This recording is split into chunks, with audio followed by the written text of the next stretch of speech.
Michelangelo, and Sonic Fox knew that, and Honeybee's sticking to his guns here. He says, if I'm going out, I'm going out with the flash.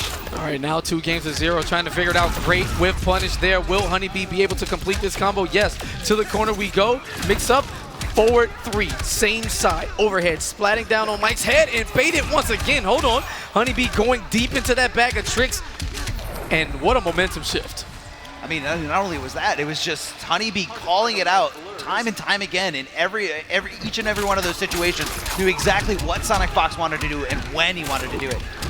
But Sonic Fox trying to make this up here. Going for the meter burn back 3, still active here is the armor. All right, showing off, picking up on the execution, staying right in front. Fantastic blocks this time, plus frame, no challenge.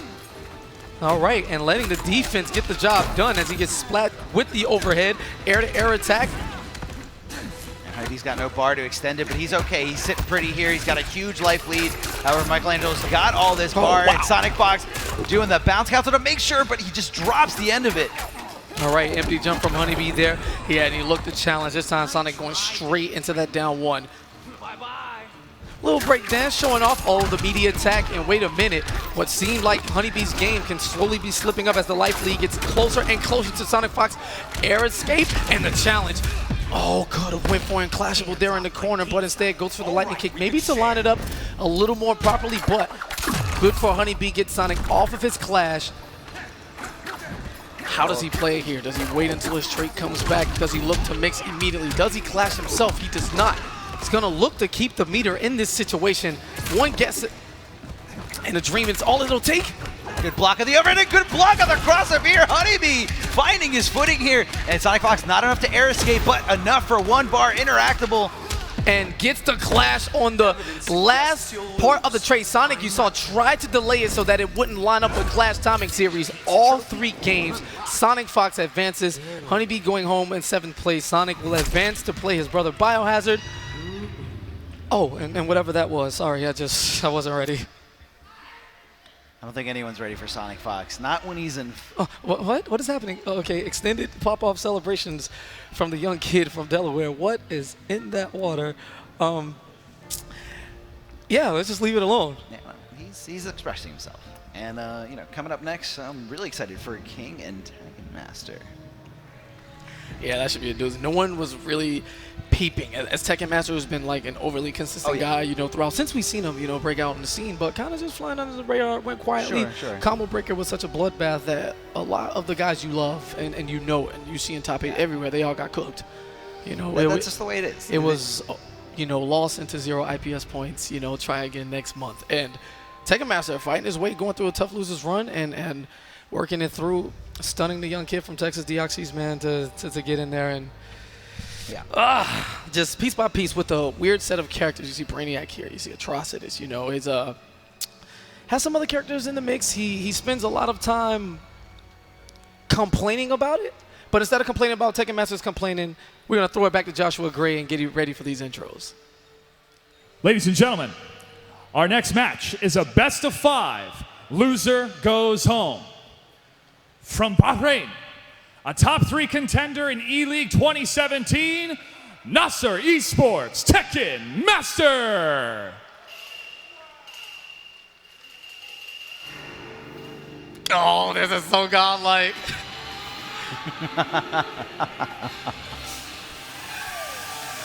He's like an 8th of Atrocitus' actual size. He's going more for the Dex Star. Tekken Master. Tekken Master is actually Dex Star. This is so good. That's who's controlling Atrocitus, and that's just how it is. Is this like Saudi Arabian trap? Hey.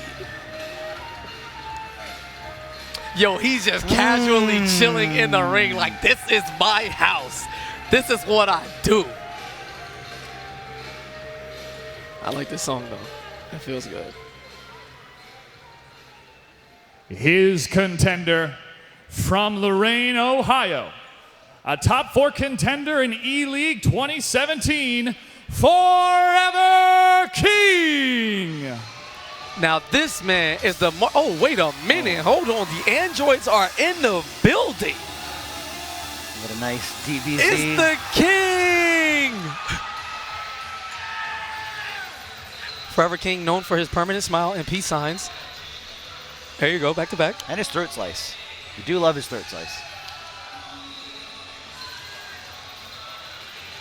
He might be one day too early on the game. There Ooh, it and there, is. yeah, I called it. look, I called it. Of course. Can I props for that one? Yes, absolutely.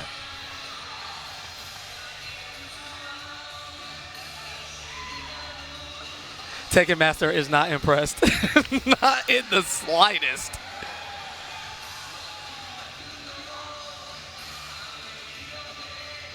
And you know what? You know who needs props? The unsung heroes. Shout out to production and my man who is sitting in the ring holding to ropes to ensure that these players actually get into a wrestling ring like actual men should. None of this bottom rope nonsense from 6-footers and none of this, you know, one hand in the middle tripping, getting caught in the ropes. Shout out to the young dragon who, you know, he tried to take the book batting in there. Hope you're doing good, kid. He's just an unsung hero, so thank you, my guy. Yes. Thank you. It's the little things. You got to make sure it all goes according to plan. So yeah, Tekken Master. You know, what's got to be going through his mind right now is, you know, who King defeated to get here. And King's last opponent, he took a 3-0 over Scar. Scar rocking Brainiac, and we've been seeing a lot of Brainiac from Tekken Master lately. And, you know, I feel like if that was his go-to character in this situation, he's really got to be looking at a backup plan because King looked like in complete control. I mean, the permanent smile, I'm just shook. You know, King is always happy, win, lose, or draw, no matter what it is. And again, you talk about Brainiac and matchups.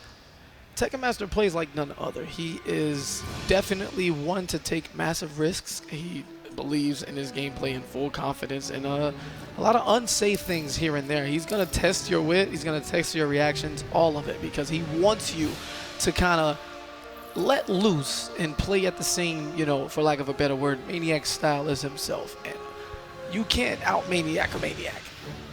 Forever King, known to be, you know, extremely solid. Batman is the name and the game. Very solid, very patient. Had a fantastic set with Dizzy, you know, TT, all the way out here from the UK. And we just saw all type of just fundamental footsies plus just weight.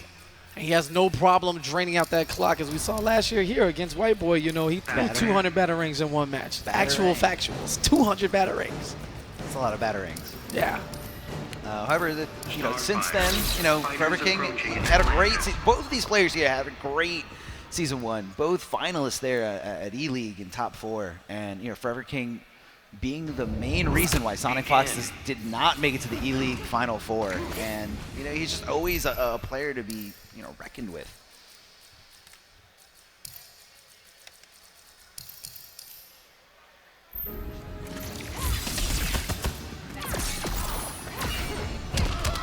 All right, and you can hear the sounds of Starfire on the screen. Tekken Master, one man who, I know, but you know, on a crusade against this character. What do you do if you can't beat him? Join him. That's old people saying, because I'm old. I mean, it's one of those things where you can sit there and complain about a character, but there really is nothing stopping you from picking that character. That Batman mask is so sick. Anyway, 50-50 to start the thing back. When Starfire lunges for that forward 2, she can either continue on the forward 2-2, which is the overhead splat, or she can go for the grab. Pure 50-50. You don't get much damage off either one of them, but Forever King has the philosophy to always take the overhead, because it just splats you and you don't get tossed full screen to where Starfire has the advantage for her zoning. But to see him get opened up by this, you know, weirdly, you know, just surprising right now as he uses the mechanical bat to clean up. But again, the wake up Tamaranian charge, evasive hitbox just flying into the skies as Starfire's in full control here. Great meter burn roll on the read from that Stardust. A lot of recovery on Starfire's end, and Forever King knocking on the door for some offense. Hasn't quite put it together as we see Batman do consistently, especially with the trait to cover all of his, you know, shortcomings. Tekken Master just pushing him away here, chipping at him little by little. Doesn't want anything to do with Forever King because he knows once it gets started, you can go from a vortex to a vortex to a vortex.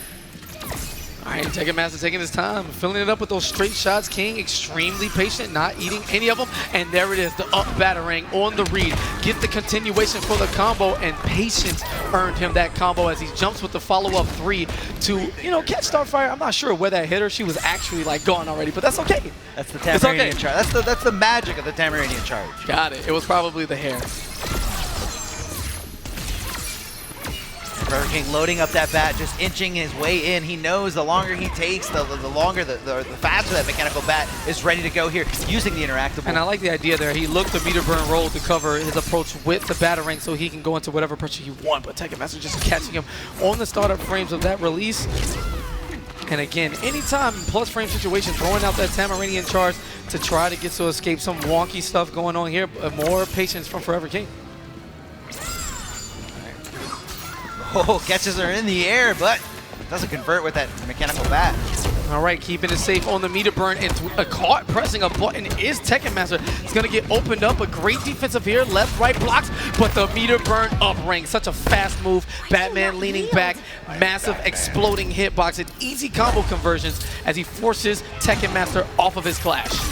And Tekken Master opting to actually hold on to that 1 meter because he knows it means a lot of chip damage, and that's all he needs in this situation. The Tamarinian charge.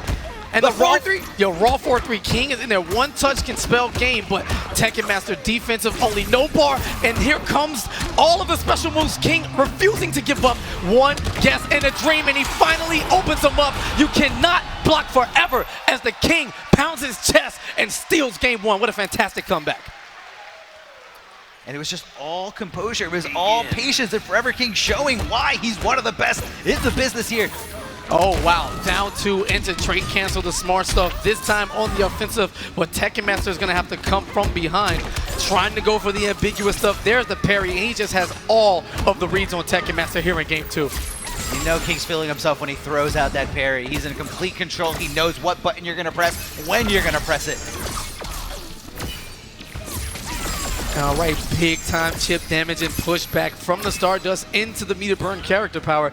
Charging up a back 3, trying to see what King is. He's going to react. No, throws him out of it. Mechanical bat gone. But again, Batman players always have one at the ready. There it is on the activation. In fact, gets the combo continuation because of said cancel. No background bounce, but it's okay. Adjust properly, more patience. Oh, hitting that down 2 on whiff. Is Tekken Master. Tekken Master's trying to get something going here. He's got to watch out for the mechanical bat.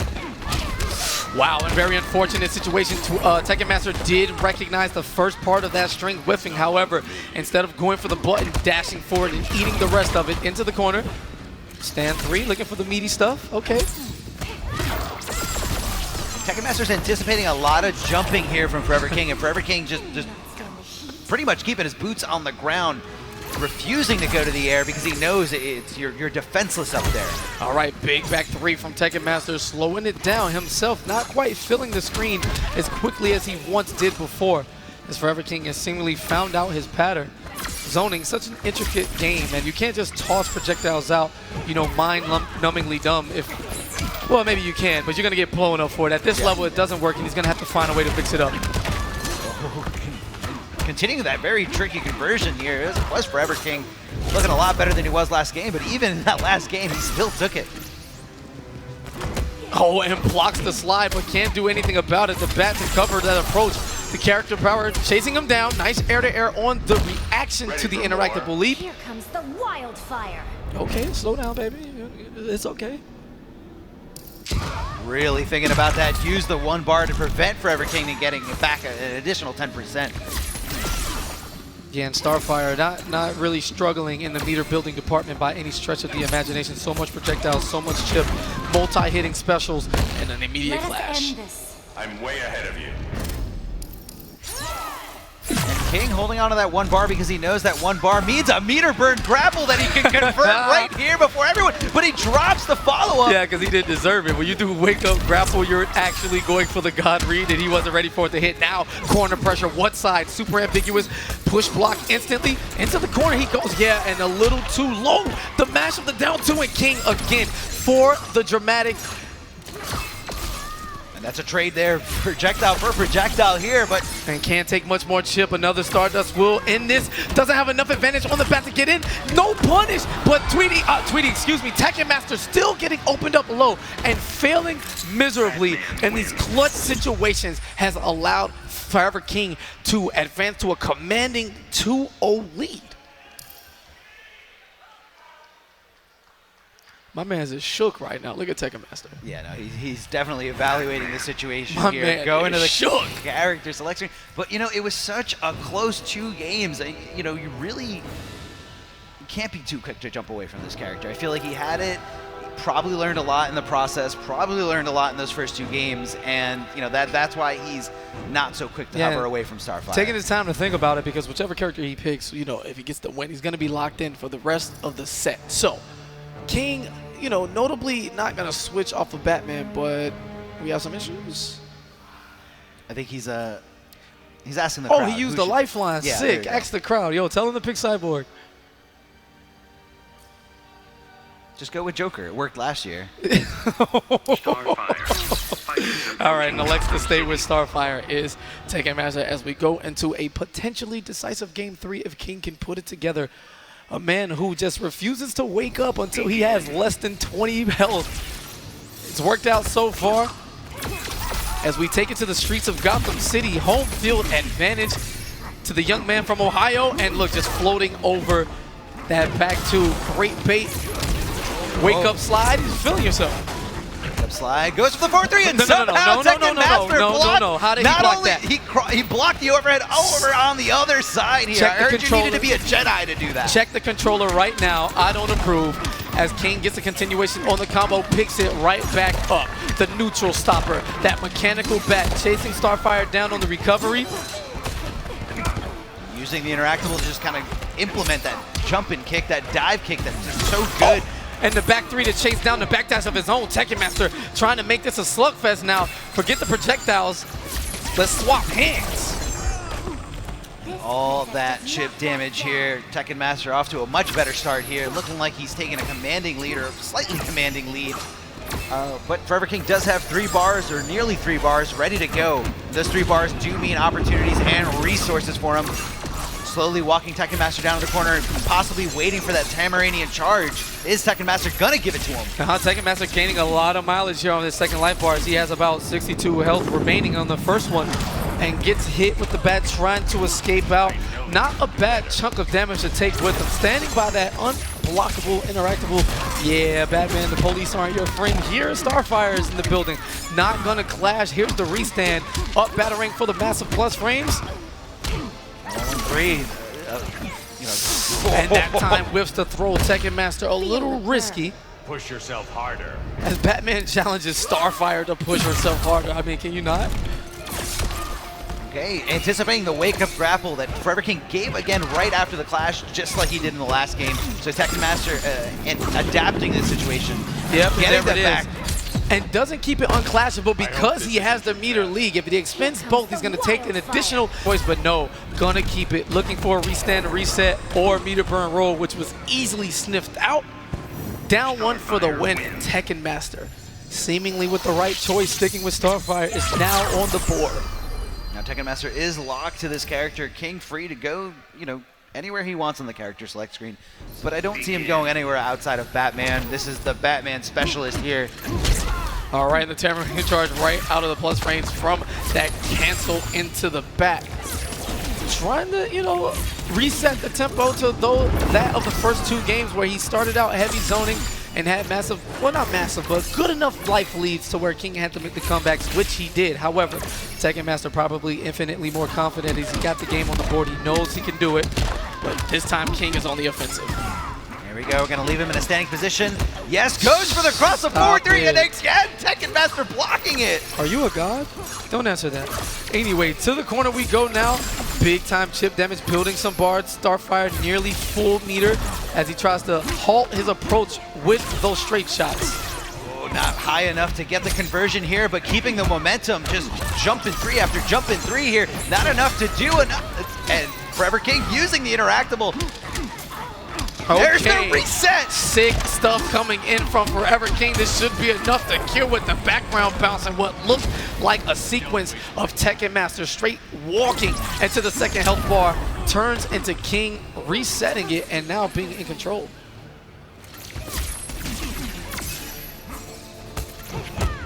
Oh, blocking the overhead here. Baited. Big kryptonite punch.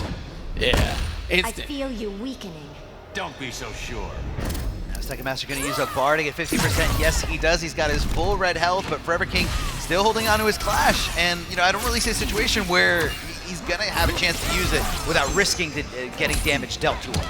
Yeah, great cancel there on that special into the character power. Surely to be punished on that jump in from that Stardust.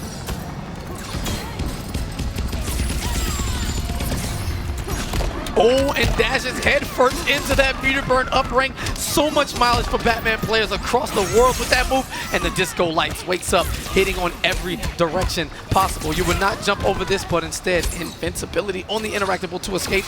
King with a big time advantage, but Tweedy. I keep saying Tweedy because he's look, Tweedy is synonymous with Starfire. I'm sorry, Tekken Master. Anyway, wake up, down 2. Does he keep this unclashable? He does not. Goes for the combo. He already used. And he already used a Clash, so it didn't matter. And now Tekken Master, not Tweedy, forward twos his way to death. Oh man, hold on, muscles. All right, hold on. Trying to flex for him as Forever King figures it out. Great sequence there. I love the movement in the corner. Using that back 2-3 string as Batman, you always look to make a move, but people forget that you can actually special cancel it. So he cancels into the interactable to get the dive kick, continuous plus frames, go into more pressure, meter burn up range, whatever you want to do, because that's what Batman does. He kind of has his way. Sure. Yeah, you took him to Gotham. Did you think you were going to win? No one wins in Gotham besides Batman. He's the law there. Yeah. And we're going to take a quick break, guys. Don't go anywhere. Promise again, it's going to be quick.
Welcome back, guys. CEO 2018. This is the top 8 for Justice 2. We're down to 6 players. And, you know, farewell, Honeybee and Tekken Master. Great showing all weekend, but unfortunately, everyone but one person has to lose. Yeah, there's only one title belt, unless you're a guy who just play like every game and win, which is extremely possible. But we are whittling it down. I hear Starfire on the screen once again. We're going to hit it off to the losers semi. It's going to be Sonic Fox going up against Biohazard. Losers quarters, that is. And Starfire against Red Hood. You remind me of Dick Grayson. I don't think so, Corey. It is all in the way that you fight. Begin. And one of the sickest character designs I've ever seen in Red Hood. This guy is so fluid. I just love everything about him. And then down 2 up knife into the mine as Sonic Fox looks to take him to the corner. Drop. Very uncharacteristic, but again, great defense here from Biohazard.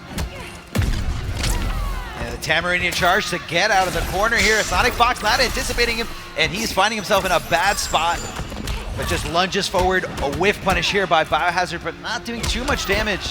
You know, it's just really not Starfire's strong suit. It's more about just keeping, you know, away, keeping the zoning mentality, and just throwing those projectiles everywhere. Wow, and 2 quick hits, destroying both of those wake-up options from Sonic. Tried to dodge away, but the jump 3 catching that escape, and then the forward 2 hits quickly to break the armor on the back 3. A little too late there on the lunge as Sonic Fox gets caught.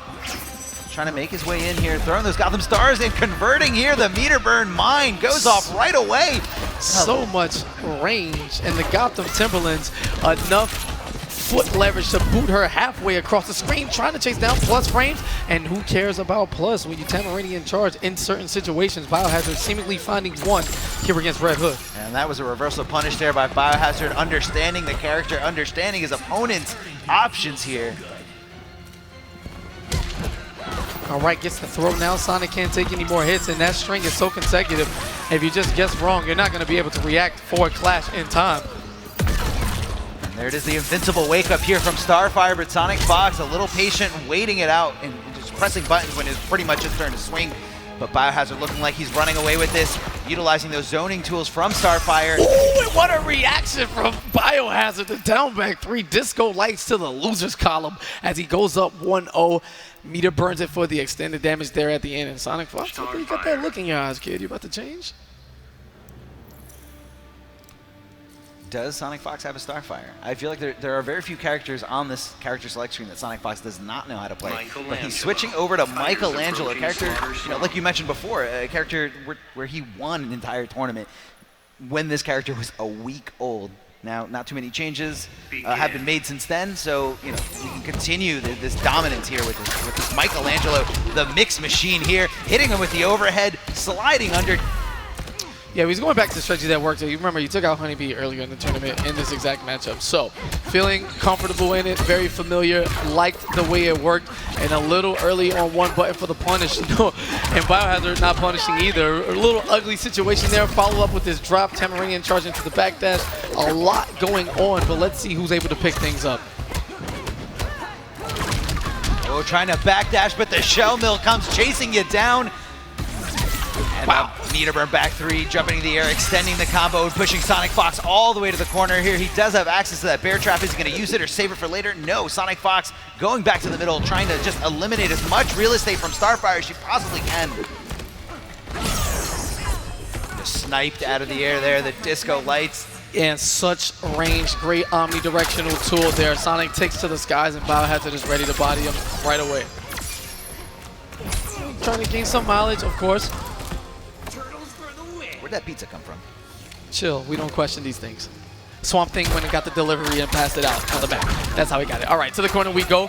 Looking for the fuzzy mix-up. No, instead keeps it Plus. Down 1 into the shell drop on the recovery overhead. And before you can finish the sentence, he's already in his next set of mix-ups. But terrible drop as he swipes him with the skateboard. Because I'm a hero and a half shell. You know, down G's such a great option when you run into Starfire at that range. You know the button that she's going to be wanting to press, and that's really how she starts her normals. It's really how she starts her offense.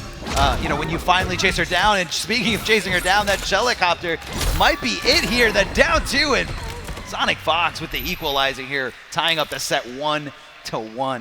All right, now we are in the wrestling ring. He does play a character with wrestling moves. Lots. Will we see said character here as Sonic Fox ties it up at 1 game apiece?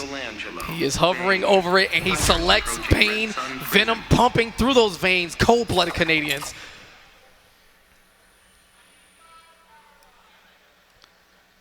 Lots of Venom, lots of armor on all those special moves. When it is activated, you can hear it every single time, and you can see it at the bottom of the screen when the forward dash gets snuffed out here by Sonic Fox. All right, there's the drop. Doesn't have Venom activated, but goes to level 1. Chases down the backdash. Splat for your troubles. Jump in. Keeps it safe. Sonic Fox taking his turn now. Looking to gain that hit during debuff, but instead it's the Bane charge for the knockdown. Armors through that wake up. Bounce cancel. And he gets punished anyways. 2 bars for 2 bars. And just like that, Biohazard on the offensive. More Venom, more power.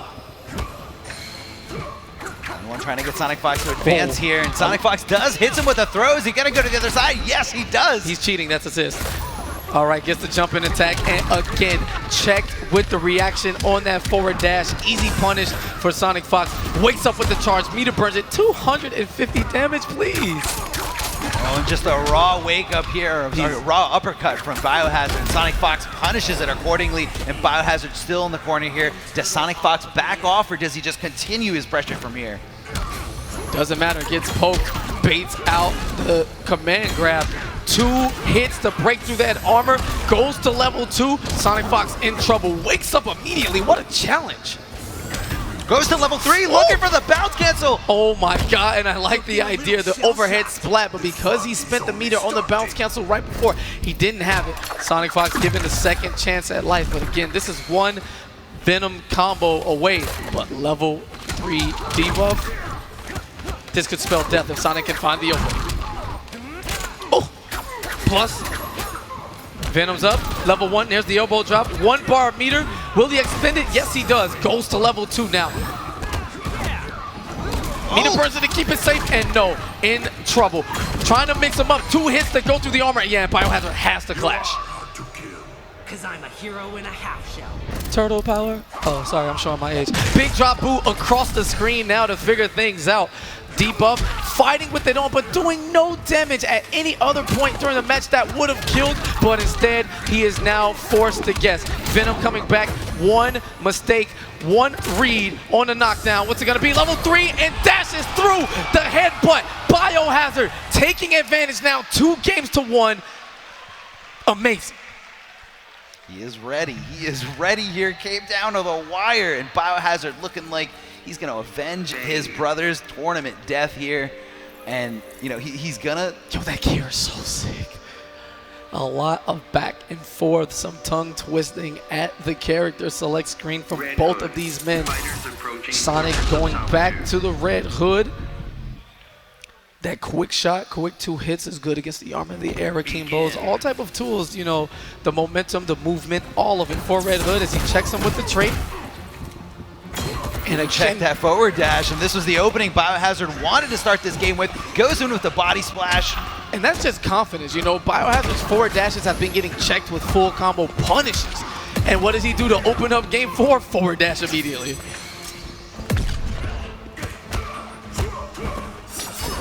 All right, Sonic with the right read on the command grab, looking for the throw of his own, but the punish.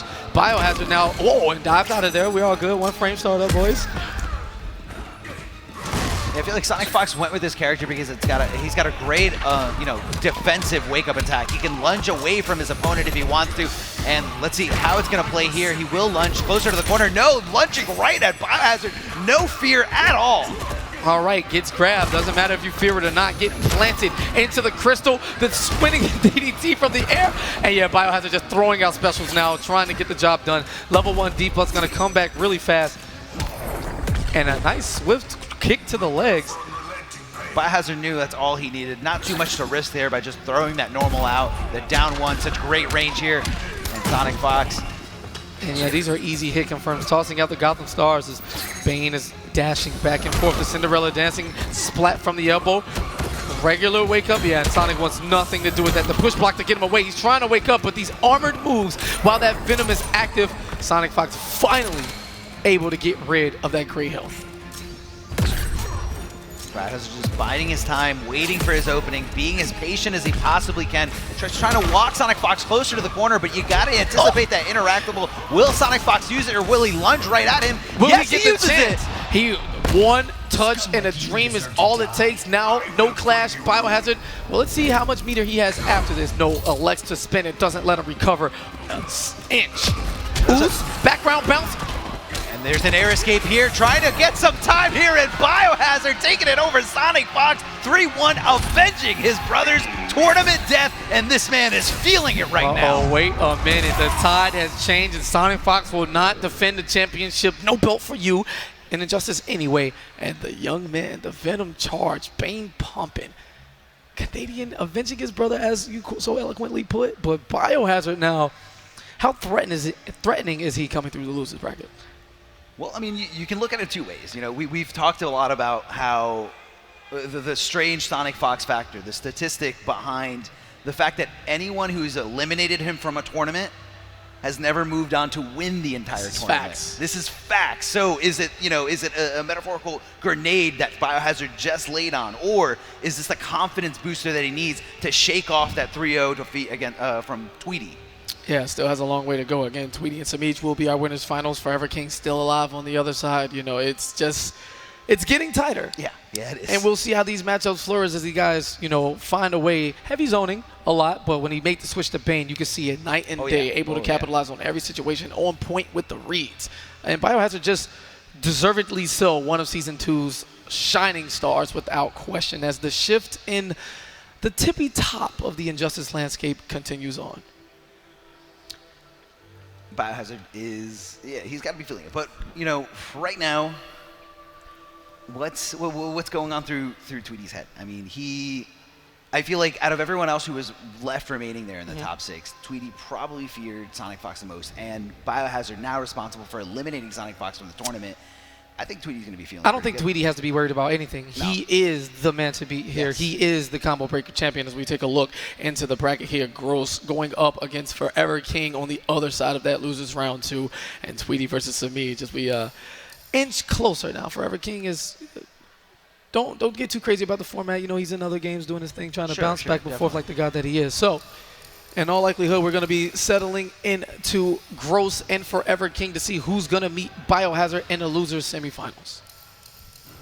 Now, Gross just fresh off that defeat from Samij, a very clean 3-0. So, this is a true test to how strong you are mentally. Can you shake off a defeat that terrifying, and can you stop the momentum that Forever King is feeling right now, taking it over Tekken Master over so many clutch situations down to a tiny little pixel. When you come out the victor there, you feel so good, and when you come out the loser in those clutch situations, it is a very grim feeling, very defeated It's such feeling. an evolution to watch these guys come. These guys both hailing all the way back from the MK9 era, and you can take this photo any of the past 5 years. I mean, they all look wildly different now, but it's just a beautiful thing to see, how far everything has come. All right, traits up, and Gross going with thou who shall not be named by me. You can call him out. All right, that is Aquaman. Everyone loves him. Everyone loves his down 2. Very standard and, easy to use anti-air. All right, punish on that tentacle strike with the slide. Great stuff, Forever King. Looking for something here. Looking for the overhead and a great block by Forever King, knowing the ranges of Aquaman. Knowing that, only the overhead can reach him at that point, and the back one, never mind, walking right into it. The Trident Rush to continue the combo. That's supposed to be easy to block offline, but everyone gets dunked every single time. The King of Atlantis showing off his skills with that Trident to the dome and not watching his legs. His King getting scooped up. That is definitely true. You got to watch out for that forward 2 of Aquaman. So pesky here. Yeah, and this is 50-50s in the most basic form. Forward 2 or back 2 from Gross, playing it real simple, real solid. Actually, really clean Aquaman gameplay so far. Great punish, though. Oh, going to the other side. The delay wake up from Gross, making Forever King mess up the timing and was perfectly able to punish him here. All right, this time he's going to get the full combo because he has the bad act of restand now. Forward 3, Gross electing not to activate the Water of Life. He's going to save that trait for a better opportunity. There's the overhead into the Trident Rush. Meter burning it, keeping it safe. A lot of chip damage.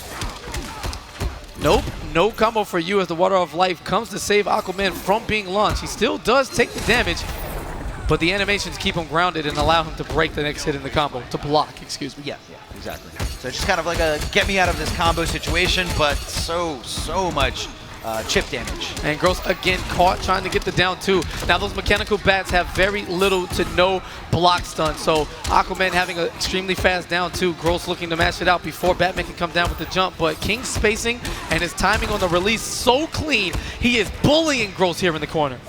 Gross looking for that jump into that extended range of the normal, and again punishing the the tentacle strike. I'm not even sure that I've ever seen meter burn slide used as a thing for Batman. Obviously going to get some mileage here, and Gross swinging for the fences with that big back 3 bounce cancel. Doesn't quite work out, but he does have King cornered. Checking him now. A lot of respect from Forever King. Here comes the meter burn on the Trident Rush. What is the guess? That is so much chip damage there. Getting the trade and knowing that it's his opportunity here. One guess, looking. Gets 1 bar. Oh, risky jump there. Could have caught the explosion. And too far for the punish. Back 2 into the overhead bounce cancel. And Gross with that stare into the crowd like, yeah, I did that. Poise, I got those. Comebacks, I do that. There's an incredible comeback here, and Forever King going straight into restart, confident in the choice here. He feels like he has the matchup control. He has it here, but that down 2 is telling me a different story. Yeah. Gross just sniping him out of the sky. Forever King trying to find his way in, and he gets the slide, the reversal punish, and again the delay wake up there from Gross, really getting him so much momentum. All right, keeping the water of life out. The bat does connect, but unfortunately, no forward 3 connection for you, King, as he stays grounded, checking again instead of going for the slide. Wasn't quite sure on the range. Just wants to get that bat out, changing neutral entirely. Gross is just waiting for it here, but again, just giving him the tentacle strike and that punishable range here. Forever King is loving it. There is the reset. So much chip damage. Does get out of the combo, so he can stay on his feet and keep his game plan intact. Yeah, the insurance policy of the Water of Life. You see Gross, he's playing the patient game and staying away. Once his trade is activated, he's free to do a little bit more risk. And a trade there, wake up on top of wake up. Chip damage territory now for Gross, just waiting. Great avoidance from King, but he got a little greedy there, activating that mechanical bat. Gross is ever to get some free chip damage now. Too far enough for the slide. Dashes up, chases him. The basics. Back 1, 2, 3 into the Trident Rush. Chip damage galore. It all adds up. He's just going to back off. Play the patient game. Trying to get outside of that range. Throw out a Tentacle Strike. There we go. Forward dash to cover the space. And Forever King's looking for that Tentacle Strike and looking for that oh, that was actually really smart. Knowing that he doesn't want to block it. Blocking is going to be an option where he's going to take too much damage, so he backdashed and got away from Forever King, but Forever King closing out the round and trying to tie this all up. Gross is looking good right here. Got a lot of meter to work with here, using the meter, expending it for the meter burn Trident Rush. So much chip, and I like the idea of Gross looking for that anti-air with the meter burn back 3, but the 2 hits, the jump in, plus the bat. Again, such greatly enhancements to Batman's arsenal. Once that bat is out, changes all aspects of fighting games as you know it. Trident Rush into the down 2. Ready to negotiate? By Neptune, I won't yield. 1 bar on Forever King's side, gets him 50% back, gets him a little bit more breathing room here, but Gross looking to take that completely away from him. All right, mixing it up there, continuing the string for the overhead. It's going to get comboed. Little drop here, maybe the nerves, maybe it's just all this pressure here. CEO top 8. And the wake up Trident Rush, that is enough to do the job. Gross up now 2 games to 0. You know, when I woke up this morning, I didn't think I was going to see Gross playing Aquaman in top 8. Yet here we are, a matchup.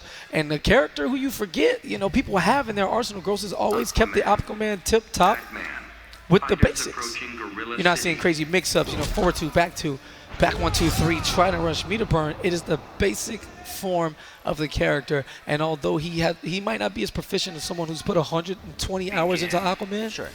but he's equally, if not more successful with it. I mean, it's a very basic game plan, like you said, and you know, I can definitely see Gross utilizing this. I mean, how do you take a 2-0 lead over Forever King with a character you don't even currently main? Yeah, the highest level, man. These guys are all so good. They can dance around the character select screen and just pick somebody up 1 week, and then they're just the best in a couple of days, man. It's great testament to the dedication and the grind that, you know, these men and women are putting in, trying to qualify for the finals. No tech roll there by Gross, but back-to-back back 3s with the meter burn, armor for armor. Reactions. When the wake up slide raw and the wake up scoop raw, and we're going into ugly territory as we slug it out here. Tentacle strike, forward dash up, looking for the jump read is Forever King, but Gross gonna stay grounded. Looking for the tentacle strike and the reversal punish. That's been doing so much work for Forever King, but it just, those first 2 games, it just wasn't enough. What does he have to change about the situation to get that win, to edge that win over Gross? Trying not to walk, you know, too freely and get caught with the tentacle strike, but instead wakes up.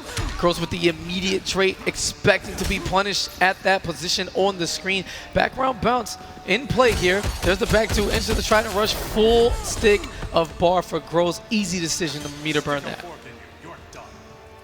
Stick a fork in him? I'm not repeating that. So Forever King looking for the anti-air there with the up battering. I feel like that's the battering I haven't seen too much in this matchup. You know, Aquaman likes to keep the game on the ground here because he knows that this is where he excels the most. And in front of a background bounce, you gotta watch out for that very quick down one. And Gross doing so much damage here just for 1 bar. Yeah, just shy 500 on that punish coming from that 6-frame down one into the background bounce. And Chip, yeah, he's gonna love to be in these situations. Has 3 bars. Any touch is going to lead into a meter burn, trying to rush every single time. Yeah, King forced to push block, doesn't want to take it. Water of Life not quick enough to get you out of that first hit initially. Yeah, King in big time trouble here, facing elimination. 1 touch into trying to rush, not even going to get there. And Gross with the 3-0, advancing to play Honeybee in the 4th place game. Gross was a complete draw here. I mean, I feel like he kind of just took a book out of, you know, the strat from all the way back from Injustice 1. What do you do against a Batman that has so much presence there in the air? Just the jump two, storms of jump twos. You use a character that has a solid anti-air. Okay, while you're reminiscing about Injustice 1 Batman and salty that meter burn rings aren't plus 800 anymore, we're going to take a small break and we're going to get Miguel right.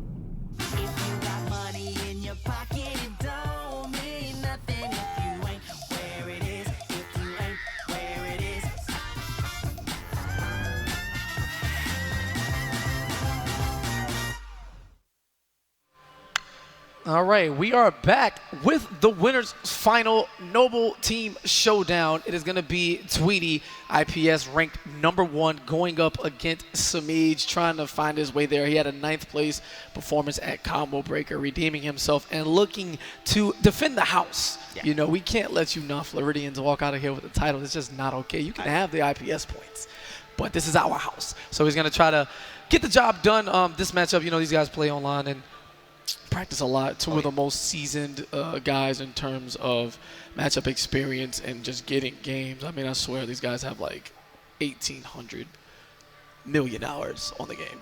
I mean, if you look at Tweedy's rank points, that man is just so Is he still ranked #1 on the leaderboard? If he's not ranked 1, he's like either 2nd or 3rd. I know him and Forever King were fighting for it for a long time, but you know, it just shows you that Tweedy's just putting in so much work into this What a game. god. My man is actually out here winning majors against the world's best competition, but he still wants to be #1 in online ranked on top of that. What a god. Yo, dominate both aspects and show you that it doesn't matter where for him. Again, not season 1, it's season 2.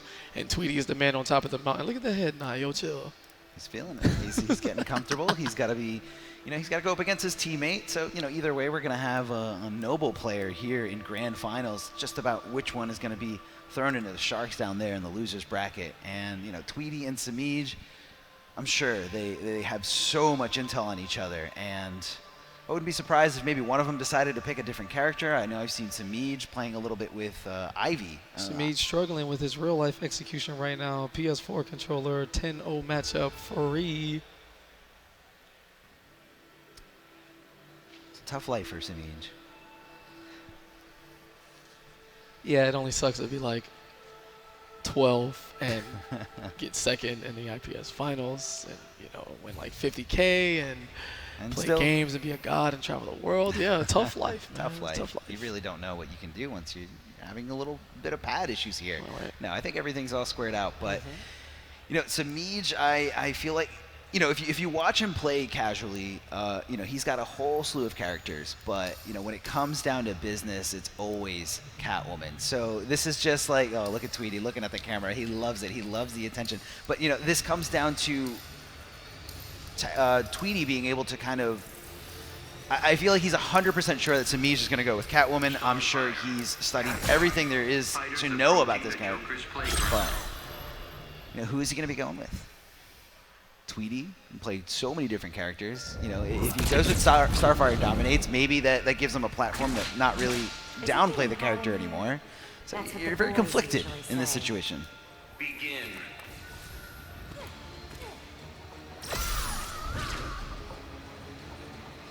not only are we having issues with the controllers, we're having issues with the headset, so.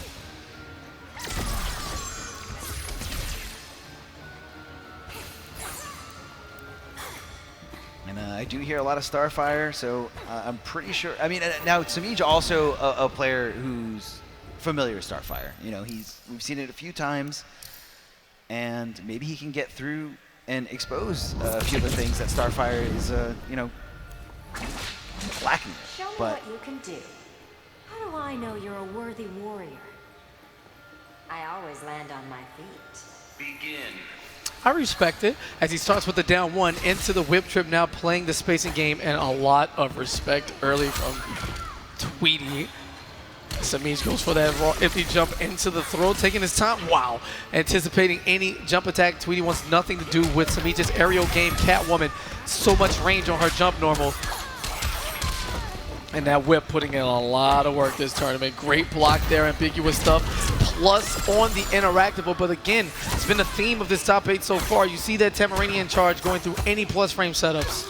you know, it's all about where it puts Starfire's hurtbox so quickly. You can really just kind of make things whiff. And it really just, if you're not expecting it, if you're not labbing against it, you're gonna lose. But here we go, Samij understanding the matchup Cooked. and understanding what to do when you put Starfire in the corner, and that's just mix.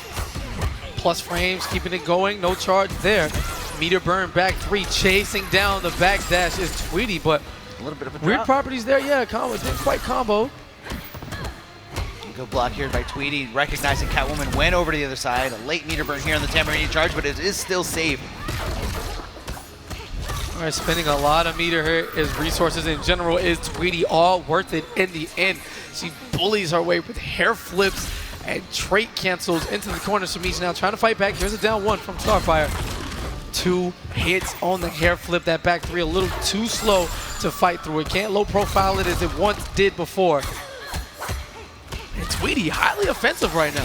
Highly offensive, but really lacking on the meter here. Samij has all the resources in this situation. 3 bars to go, and he's got Tweedy mixed up in the corner with a Is cross something up. distracting you? This how you ask me?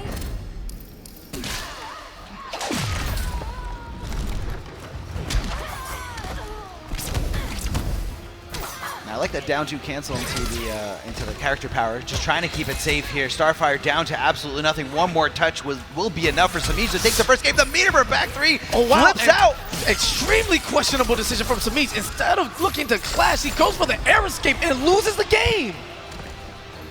Not a good look here for Samij. Samij's kind of questioning that, like, did I really decide to air escape instead of...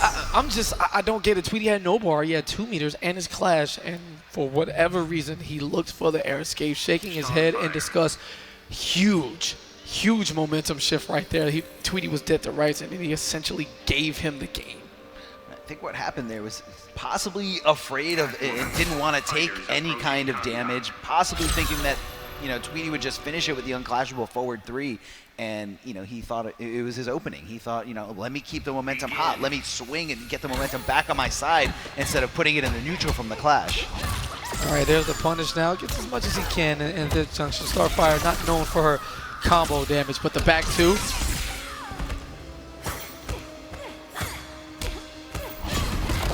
All right, meter burns the hair flip. A lot of pitches there. Looking to chase down another backdash. The placement of his Stardust really, you know, intricate and next level as Tweedy as he usually hits it on point. But Samij caught, hand in the cookie jar, trying to interrupt that blast. Instead, eats it face first. There we go, punishing that. Didn't meter burn it, or didn't have the meter to meter burn it and keep it, you know. Yeah, Tweedy a Not little punishable. too liberal with those hair flips, consistently throwing it out without the meter burn. I don't think he's not trying to meter burn it, but not recognizing it when he doesn't have the bar for it. So instead, eats a punish, dash up, back 3 as we get closer and closer to the corner. We've seen the work Samij has put in, and right on cue, blowing up that wake up. Okay, Catwoman, I see you. Wow, face full of flames, get back. Expending that interactable in the corner and tricking him here. Instead of going for either of the follow-ups, he just stops and go for the meter for back 3. Continues the combo and checks out here, trying to take this away right now, expending all his resources. And Samij has a full stick of butter here, 4 bars or super. Can do anything he wants with it. you know, that's doing miles of work for Tweedy right now, just faking it out. There's the forward one to go under that back two, looking for an anti-air attempt, and here we go again. Corner mix-up blocked successfully.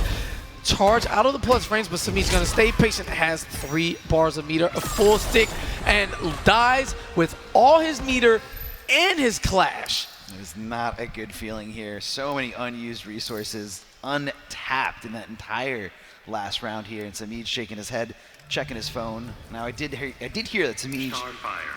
I mean, there was definitely nothing on the phone. He definitely didn't like really look deep into the phone. It's just, you're at the point where you're trying to figure something out motion-wise, you know, get it out of your head and pay attention to what's really going on, because you gave away game one. That's just facts, so no question.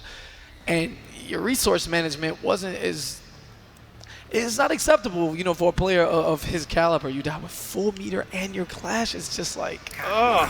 Yeah, no. And Samij knows it, readjust in his seat, looking to bunker down, and Tweedy in all confidence and poise is ready to close the door and solidify his spot in the grand final. Samij sticking to his guns here, sticking with that patented Catwoman, the Catwoman that was responsible for getting Samij all the way to second place in the IPS finals here. Samij finding his footing here. The background bounce is in play. He's going to be using it to extend the combo. And the splat here, and he just knew the Tamarini charge was coming, and he knew again, this time, is this Samij? Is this where he's been hiding this whole time, just here in Gorilla City? His meaty timing is definitely on point now as Tweedy gets the reversal throw into the corner, but the wake-up forward dash, extremely confident, big alpha moves here by Samij, just relentless rush down and not allowing Tweedy to rethink.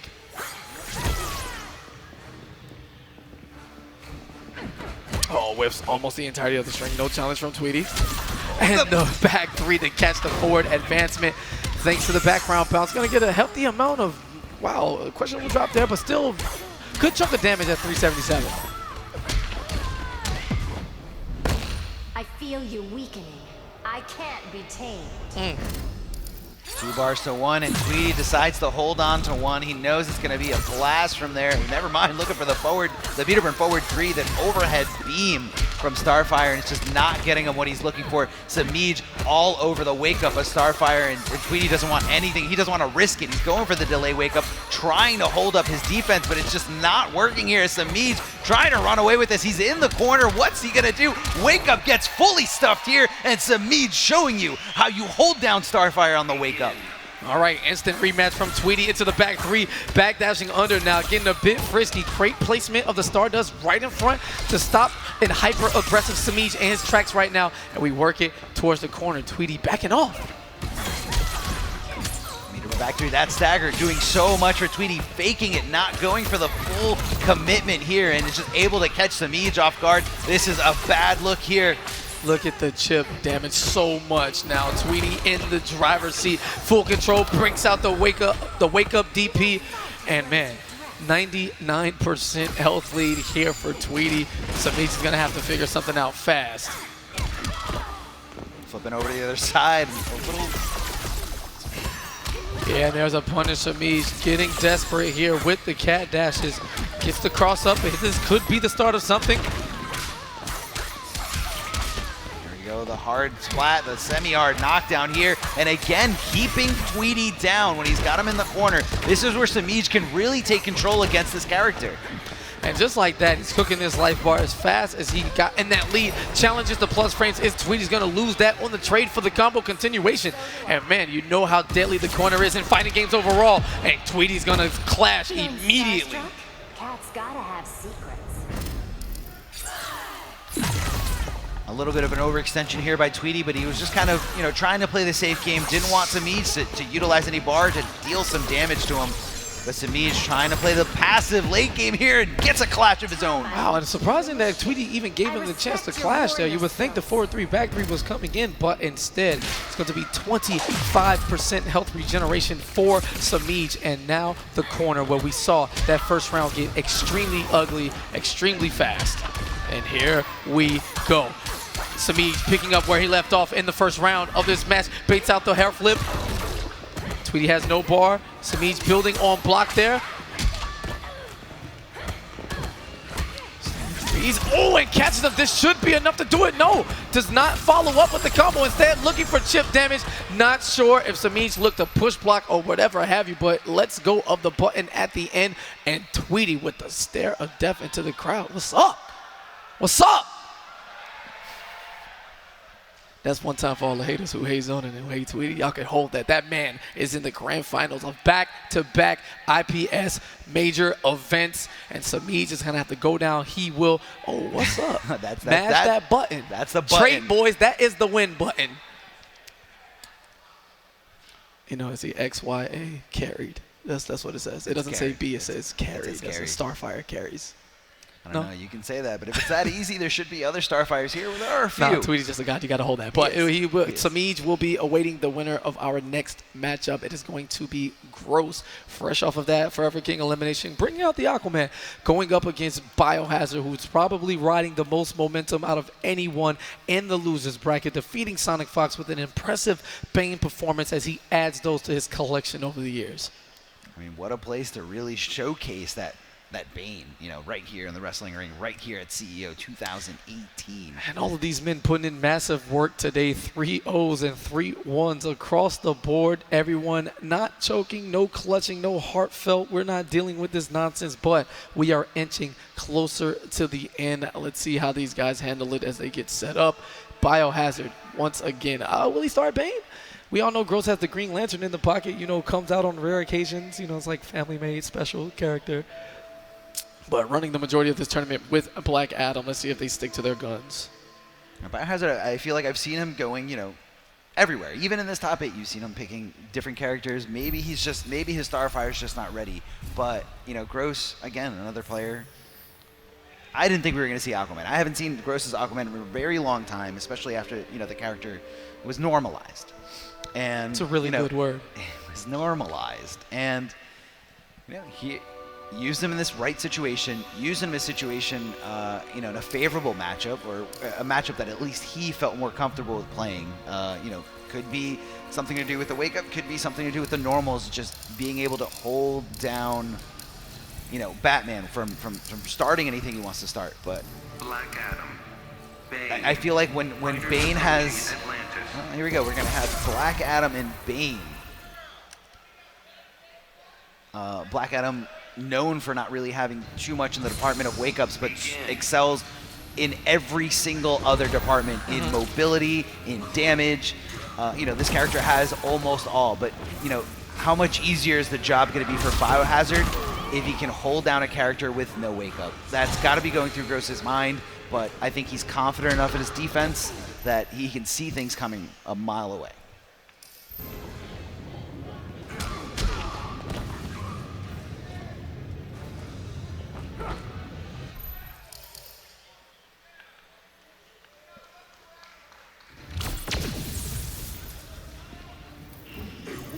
Test of strength. You're no match for a god. Even a god can be broken. Let's go, I'm hype. Bane is ready to get the job done, but he's a forward 1-2 to the face.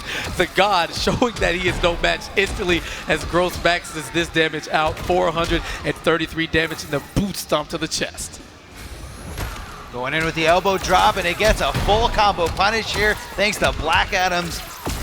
He meter burns it. He wants it all. You are definitely no match for a god so far. This Ghost is just going to back off, keeps it safe, reads the command grab, and yeah, here comes the win button. Who's the actual god here? Oh yeah, the King of Kahndaq.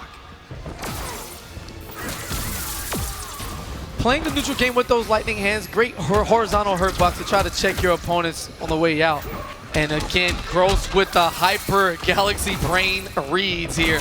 He just knows everything Biohazard wants to do. Are you going to let him play, Gross? No? All right, cool. All right, 1-0. There's the win button here. That was snap of his fingers and the trade, foot diving his way right in, just cleaning house here. Biohazard not feeling good. didn't even get the opportunity to really knock him down. Now, we've seen Bane sets being, you know, complete polar opposites of each other, game to game. I paid the same amount for that match as the people paid to get in this arena. Back on coming in, back dashing out of the command grab once again, and Gross just knows all of the reads so far. Like, how do you do this? Looking for something here, looking for that down two, and Gross backing off, doesn't want anything to do with that Venom. He heard the Venom and he decided to back off. Here's a punish for Biohazard. Can he get something started here? All right, now let's see how deadly Biohazard is. He finally got the hit, and that was on the same side. Wait a minute. That's why Gross freed him up like that in the first round, because one touch equaled death. And look how aggressive Biohazard is being, even with the debuff active, showing Gross he is not afraid to contest no matter what the situation. Plus frames into the follow-up now. Oh, just walking out of the distance, but getting clipped by that overhead.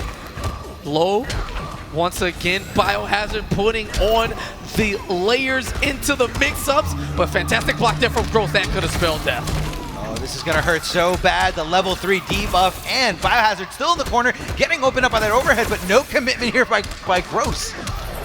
All right, gets the continuation. Raw cross-up of the regular variety, just simply jumping over. But Biohazard now has Gross's back to the wall. Level 3 Venom ready to go at any press of the button, and a bounce castle active, which could lead into a life-breaking transition.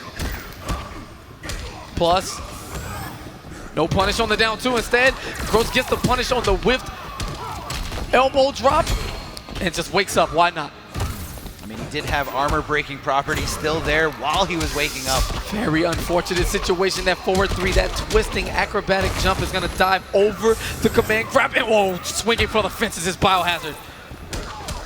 Yes. Oh, challenging that forward dash. Gross ready to see it, ready to recognize it, ready to punish. All right, Gross still in big time trouble here. Bane is going to be able to recover whatever he wants, and we're talking about one guess as Biohazard stays extremely defensive right now, waiting for that level 3 debuff to run out, and he's going to be right back in this anytime soon. Armor activated in the meter burn forward 3 to get through it. It's gonna hurt, but it's not gonna be enough. Tries to snatch him out of the air, and goes for it again. Whoa, very questionable hitbox there. He should have gotten grabbed according to, I don't know, probably everybody, and he just wakes up raw. What a decision from Biohazard. Risks it all on that Venom uppercut, which is full combo punishable by the entire cast, and he just knew Gross would press a button in that situation. Tying it up at 1 game apiece. Very unpredictable set. The overhead leading into the command grab, holding on to all this momentum here, letting the debuff rock because it's only level 1 and it's already up, trying to snatch him out of the air, trying to just keep the momentum going. Oh my God, and Biohazard will not take his foot off the gas. The tombstone from the skies and the Venom uppercut. Wait a minute, do we have a shift? That is a true perfect there on the first round. Biohazard has not gotten touched, still hasn't gotten touched, backs off, doesn't get the lightning cage punish, but still keeping on the pressure. I think Biohazard wasn't quite okay with being called free in that first game. Gross in big time trouble here. He hasn't actually got a hit in this entire set just yet on this game. Excuse me, not the set. And okay, Gross has said, oh no, level 3. I thought it would break it. No. Desperation super. And not even gonna let it rock. He's gonna quit out of his own super to show Biohazard, you're not gonna perfect me in my home stage, young man. Hold up. How do you even get in that situation when Black Adam has a character power like he does? That was actually free, but like that super, I feel like the score should be 2-1 Gross right now because he hit it and he quit on his own super. What's up? A little bit of a little taste of the online ranked life. You know, you just wreck someone 2 games, and then they wake up with super. I would not get perfected. All right, and Biohazard on the tip of his foot. Great spacing, opens it up with a 400 damage combo, the ragdoll, and picking up exactly where he left off. Gross has not been able to play in about 2 rounds and a half, but the patented signature down 2 coming out, and Gross finally gets to open back up.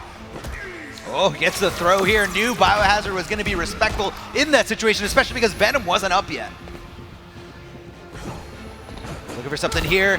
gets the end of the string. Biohazard just didn't believe he'd commit to the whole thing. Very scary situation there with that dash up. Gross keeping it plus now. A lot of respect. Dashing up into the 4-3 with that background bounce. This should be a big meterless combo. Doesn't need to expend any resources. 400 and a full screen presence. Now you gotta watch out. Biohazard does a full bar, but he gets punished for that dash. And again, Gross ready with his finger on the trigger, ready to punish him. Now this is the mark of like true like top guys. Gross got freed up in that last game, but he's able to shake it off instantly and come back with the poise and just stature to stay in control. Near full meter for Gross. Now we've seen he's done a super move, albeit in a very specific situation, but not afraid to use it. And can we talk about that trade Biohazard had with that down 2 totally in his favor? And Gross just wanted to stop the momentum here, wanted to reset it back to the neutral, using 2 bars to get 25% back and a little bit of breathing room, a little bit of real estate, and of course, forcing that debuff, taking a little extra chip there in that situation. All right, both patience for both men checking with the lightning hands. Gross trying to counter that down 2, but it follows with the command grab on the cancel, and there's the push block.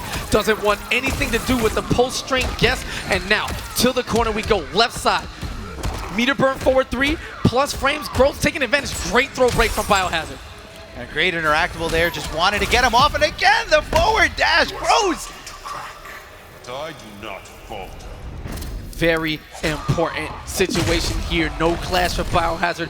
Any touch. Gross is going to be able to capitalize into the setup. Checking him with that low lightning. Getting as much chip damage as he can. And that's 4 punishes in a row on Biohazard dash attempts. And he's waking up. Gross tries with the wake up his own, but no level 3. Look at the damage. Great throw tech, but no. The meter burn up.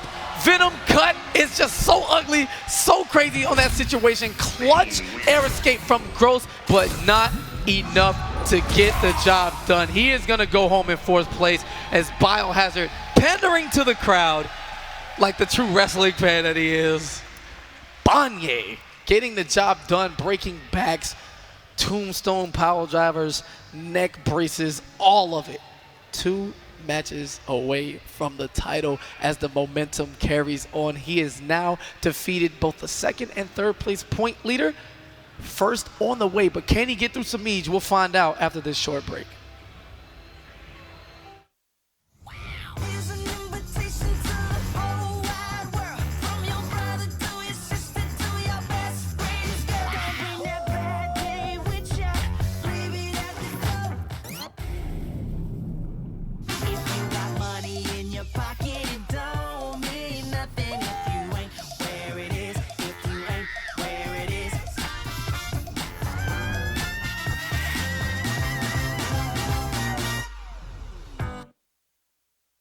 Guys, and welcome back to CEO 2018. For those of you who don't know, this is now the Biohazard show. He Absolutely. is definitely the crowd favorite right now. Granted, Tweety is definitely playing super impressive and just poised and clean and just mopping, but this is without a doubt. The Bane train is running wild through Daytona Beach to see just how far the young man can take it.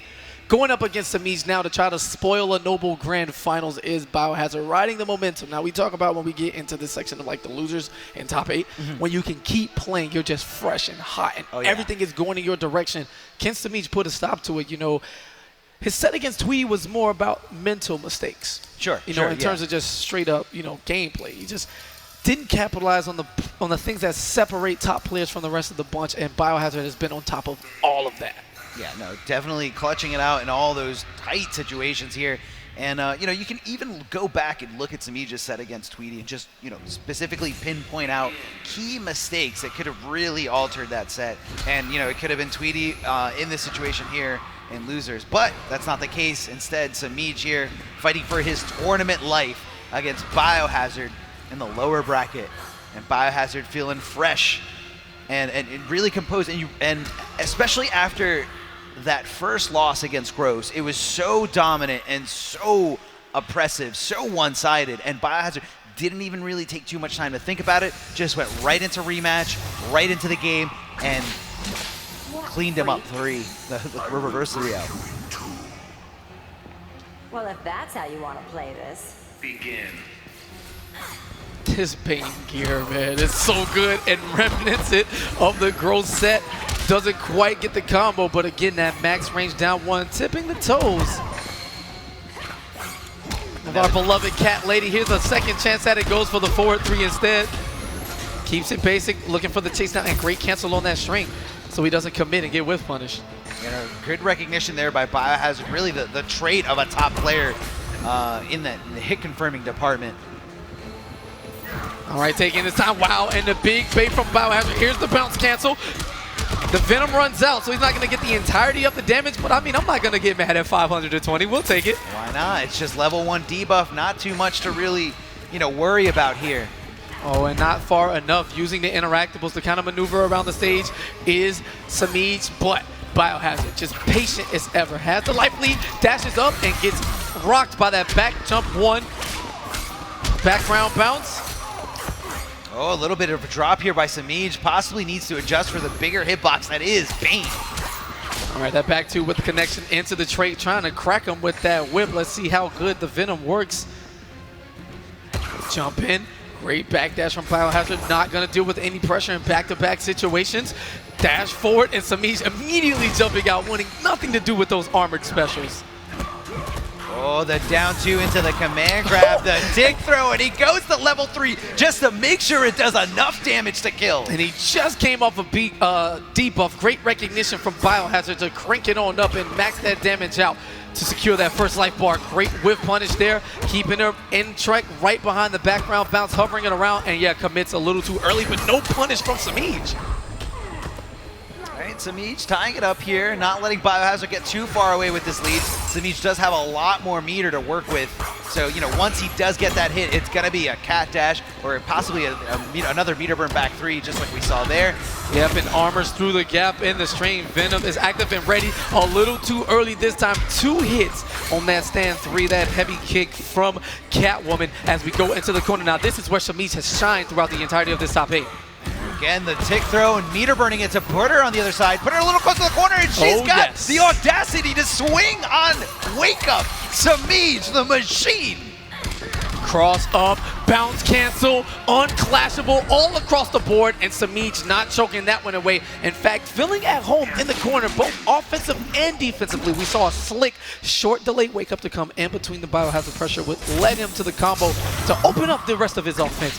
Completed it. One guess, Biohazard couldn't quite see it. Super ambiguous on that jump in, and he was able to see the hit confirm on the stand 3, bounce cancel into a W. We're staying on the same stage here. I think Biohazard does like the background bounce, that down 1, great range, great startup, and you know the fact that it can combo into the background bounce means great damage. All right, tossing the interactables not quite cool with the decor, and that time, instead of trying to jump away, the meter burn back 3 in between the tick grab setup. 2 hits as Biohazard is getting a little antsy, throwing out assist moves to armored moves to escape, but still in the corner. Right, sneaking Samiij there, trying to armor up, trying to meter burn back 3 out of the pressure here. Biohazard making sure that this combo hurts and holding on to the momentum. And just a ragdoll toss. However, on the continuation, the gap in between that string, Samiij meter burn back 3 placement so well as Biohazard drops it again. Very crucial drop there. Now he's still fighting to get rid of that great health bar. Gives up, which is a very important lead. All right, armor on armor. Out of nowhere with the reversal, the Wake Up DP from Samiij. Why not? You can look to convert that into about 300 plus damage, but instead Biohazard going to remain patient and meet a red health dashing up. Recovers in time after Samiij checks the dash a little too late.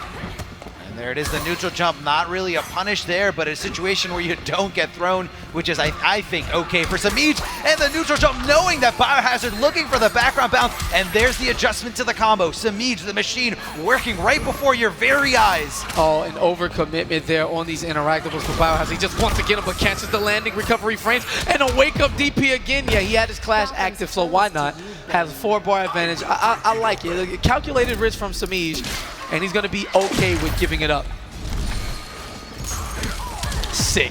Dash up, neutral jump. He just knew Biohazard was going to meet him at the junction. Challenged immediately to stay away from those armor and buttons. And Biohazard right back at you. Race to the interactable. But again, that floaty jump from Bane. Easy anti-air. One mix-up, and this is going to equal death.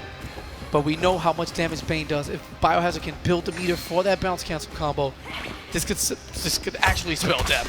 It could, never really safe there, but Samiij playing it as patiently as he possibly can. Neutral jumping with that jumping whip is jumping too normal. And, you know, just waiting for Biohazard to hang himself in that situation. All right, thinking about it, momentum slowing down. Samiij looking to pick back up as we are in the losers finals of CEO 2018, the second stop on the IPS Pro Tour Season 2. The champion, the points leader, the man to be awaiting the defense of his throne. Samiij looking to secure this and end this with a 3-0 victory. Not today, meathead. Begin. Does it have the same ring to it? Break the cat, break the bat? Yeah, it rhymes. It's fine. Okay, if it rhymes, it's fine. There's the knockdown on the Bane charge, chasing in and not watching his leg. Big boy stomps. Again, ragdoll toss it to the corner. Great anti-air, and even gets the dash under. So proficient, so recognizable to everything is Samiij. And again, the corner. This man is just an entirely different tier of his own as he's been here throughout the entirety of this top 8, and he is putting in the work. Biohazard needs to make some kind of adaptation in this situation, needs to figure out what he's doing wrong here. Flipping Samiij over to the other side to the corner, but Samiij does have access, and it's a pretty easy escape there in that interactive. But doesn't need it, instead just waiting for the whiff. Enjoy your suffering. You get you're crazy, right? Even in this situation, I don't know how to feel. I mean, he thought that Samiij was going to go for it. He thought Samiij had the meter to spend. He was going to get aggressive, and it was the wrong call. Yeah, but when a woman tells you that you know you're crazy, right? It's like, what do you say? You can't have a return clash quote. It's just you lose automatic. I had a woman tell me I was crazy today, and I'm just lost in the whole conversation. Maybe I should try what Bane does and powerbomb people, but I'm just not as strong. As Biohazard secures that gray health bar, trying to figure things out, armored up, running up close once again, powerbomb plant into the ground. And Samiij a little, I won't say spooked, but a little more reserved here as he knows he's one health bar away from advancing to the grand final. Wow, home run there, command grab for full screen essentially. And Samiij, a lot of neutral jumping here, just like we saw at the end of the last game. Just waiting for Biohazard to run into the whip, not really trying to be the aggressor in the neutral. Just, you know, just waiting for it right there, jumping back. Because there's not too much Bane can do in that situation. He will take that trade though, and he will drag you to the corner, ragdoll right to the ground, and he saw it coming. He saw it coming. Is this going to be the end for Samiij? Big trouble for Samiij here. Uses the invincibility on the interactable to escape back to the wall. What's it going to be? Debuff. Biohazard now playing the escape game, trying to run away, looking for an opening, and the Venom is back. Now what you want to do, Samiij? What's up? Now, Samiij always a threat when he's got so much meter, you know, that he can do the cat dash, and it will be pretty much over for Biohazard, especially if he doesn't time his air escape right. The patience from both of these men, the level of respect so high right now, and Biohazard's going to take the bait now, looking for that command grab so far, but will he survive? Drops out of the combo, but the backdash gets eaten alive by the interactable swing, and a 3-0 to send Biohazard home in third place. He gives us the, you know, he tried. But he's going to fall just shy of the grand final where we are going to get the rematch between Tweedy and Samiij. And a very smart move there by Samiij towards the end. He knew that Biohazard had 2 bars for the air escape, and, you know, instead of going for the regular back 3 in that standard Catwoman B&B, he went for the meter burn back 3, taking away the option from your opponent to air escape once they get launched by meter burn back 3. So Samiij all over it, had those resources to use, and, you know, came out the victor. A clean 3-0 victory over Biohazard. Maybe a few tight situations there, but for the most part, I feel like Samiij was in control. Is Tweedy going to win back-to-back majors? He could. Is Tweedy actually going to do this? He's in the position. We're going to start the Pro Series off Tweedy. Is Tweedy going to win Biennality? Tweedy's going to win EVO? He's going to win NCR? Going to win the whole thing? He said it was not season 1, and that was his message. Not only has he, like, delivered on that, he's put the extra stamp on it on top of it as well. There's no denying he might actually be the best, period, overall. Especially if he wins this. I don't think you can question it in this time. I definitely don't think so. You know, looking really confident this time, eye on the prize. Last time Tweedy, you know, this time, you know, a year ago, maybe he was looking for the online route to make his way into E-League. Didn't pan out, but he was focusing a lot on a lot of online play. not really going to, you know, the later Pro Series events, but you know, I feel like that time gave him enough to, you know, really look within himself and see what it's going to take for him to be the best. And he had all the prep time he needed, clearly. Winning Combo Breaker here in the Grand Finals on the winner's side against an opponent that he's already defeated, an opponent that he is knocked into losers himself. He is feeling really good, and this is going to be a this could be easily a back-to-back victory from Tweedy. Now, can Samij, you know, pick up the pieces? Can he, you know, look back on that winner's final set and say, you know, I made a few mistakes. I know I made a few mistakes. I didn't get outplayed in a lot of situations. I just got to cover it, and I can take this victory. I can take this victory over Tweedy. Either way it goes, the trophy is going to return home to Noble Esports tonight. And it's going to be Starfire once again. Tweedy looking to seal the deal, avoid a reset, and go home as the CEO champion.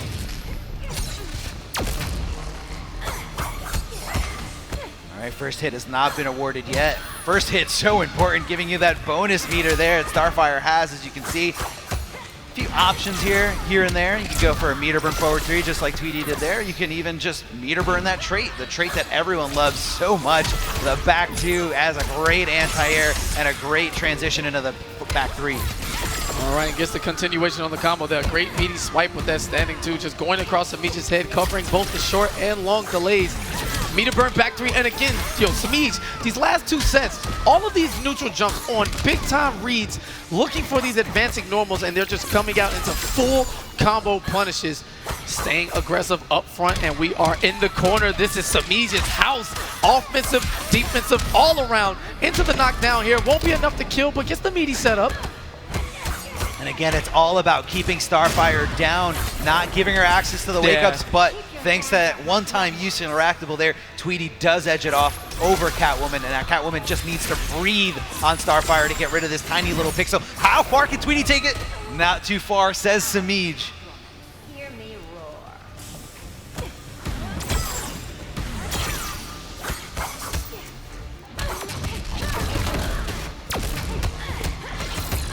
Air dashing over to the other side. I mean, look how threatening Samij is. I mean, Tweedy just, he has the control, but he's playing the space game.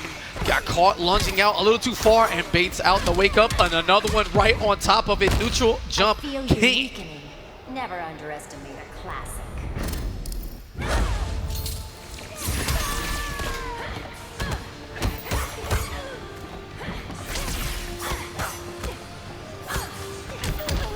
All right, catches him not poised, ready to just walk back after the poke with that standing three. I mean, not the standing three, but going low.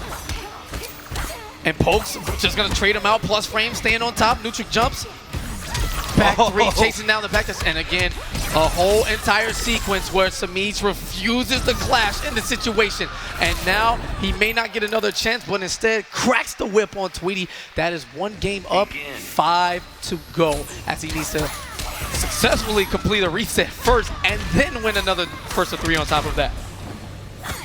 Yeah, so since Tweedy is in winners of this Grand Finals, he's got 2 tournament lives left. Samij needs to win 2 sets to secure that CEO belt. All right, Wake Up Interactable. Take a little invincibility with some unblockable on top of it.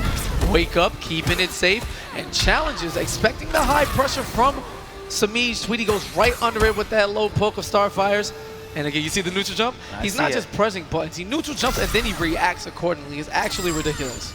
I mean, that's what it is with that neutral jump too. The whip so far away, you can really just kind of hope that your opponent goes into it, but Samij is a step beyond that. He's reacting to the opponent, just like you said, and Samij continuing that corner pressure here. This is not where Tweedy wants to be. He does have access to that interactable to get him out of there. Unblockable. And a little bit of ice on the ground. Samij trying to make sure he blocked it before he walked up close anymore. Nice challenge from Tweedy, keeping things safe, and the reversal throw for one, shifting positions. Jumping in with that jump in one here, the splat. This is not where Tweedy wants to be, especially when he's at a life deficit. And Samij opening him up over and over again, and the Tamaridian charge gets him out and chases him down with the cat dash. That was crazy. It wasn't actually a punish, but whatever Tweedy went for after, Samij chased him down, and the meter burn back three. This is an entirely different situation from what we saw in the winners final. A far cry from the mental mistakes that Samij made across the board. Checking him there with that down one. You know, it's such a great option against Starfire in that range because you know that's the button she's going to be going for. Freezing her mid-air. Hair still on fire, though. That's okay. We don't talk about that. It has its own animations. Hard knockdown, splat into the corner, forced to deal with these mix-up situations, but Tweedy Stardust into the trait for the pushback. Cashing out on that character power here, pushing Starfire back in the trade with the down two. Not something you want to do. And hit bounce canceling with a forward three here. Yeah, that was some optimal stuff. 456 damage. The little twirl toes chasing him down as he tries to run away from the backdash. So majestic. It's so pretty as Starfire. She just glides across the screen.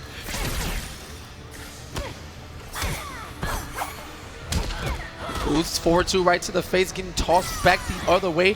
Tweedy trying to get the spacing game up once again, but a hyper-aggressive Samiz is going to go right under that back two. That Stardust is going to do nothing in the air. Hard knockdown, not enough for the kill, but chip damage, no. Tweedy wakes up, and Samiz right back at you with the DP. Uppercut to uppercut. Samiz right now in a great position here. Tweedy with his back up against the wall, and we've seen how impressive Samiz has been on the knockdown against Starfire, so Tweedy wants nothing to do with it. Yeah, what a whiff punish in that situation. A lot of recovery on back threes and forward threes when they whiff, and an easy grab for Samiz. Catwoman has one of the better, advancing normals for that forward one. So good.